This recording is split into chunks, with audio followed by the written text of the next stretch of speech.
যোগ্যদের বাঁচা দিতে হবে, ওই অযোগ্যদের জন্য তো আমরা পাশে দাঁড়াবো না। কেন দাঁড়াবো? গতকাল আমরা দেখলাম মাননীয় মুখ্যমন্ত্রী বললেন যে যোগ্যদের না, উনি তো এটা পাবলিশও দিচ্ছেন।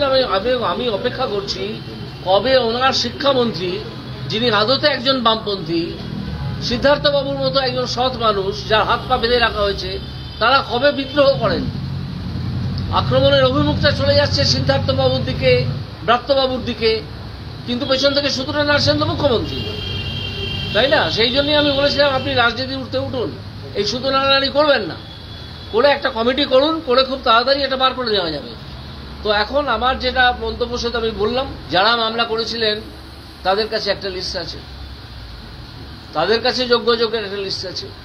কিছু না হোক, আমি যখন একটা রায় দিয়েছিলাম 6000-এর মতো কত ক্যান্ডিডেটকে, তাদেরকে ধরে এগোনো যায় যে এই কজনকে হাইকোর্টেরই একটি আদালত তারা সে করেছিল, হাইকোর্টের একটা আদালত সে এই কজনকে অযোগ্য বলে মনে করেছিল।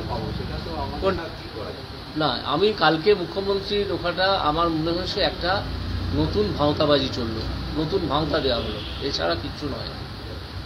কারণ উনি যে বললেন আপনারা স্কুলে যান, আপনাদের চাকরি কি কেউ খেয়েছে, চাকরি কি কেউ টার্মিনেট করেছে, আপনারা স্কুলে যাবেন, এর চেয়ে বড় বেআইনি কথা আমি সেগুলো শুনিনি। সুপ্রিম কোর্ট বলে দিয়েছে যে এটা যোগ্য নয়, তারপরে তিনি স্কুলে যাবেন, এটা কি করে হয়?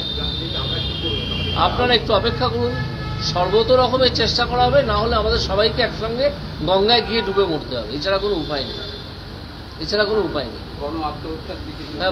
এবং গণ আত্মহত্যার দিকে আপনারা যাবেন কিনা আমি জানি না, আমি ওই গঙ্গায় ডুবে মরার কথাটাই বলতে পারি যে যার সঙ্গে বাচ্চা আছে, বুড়ো বাবা মা আছে, এবং ব্যাংকের কাছে যে ধারটা নিয়েছে, কাগজপত্র সব নিয়ে একসঙ্গে আমরা বাবুঘাটে গিয়ে ডুবে মারব, আমি থাকবো সেটা।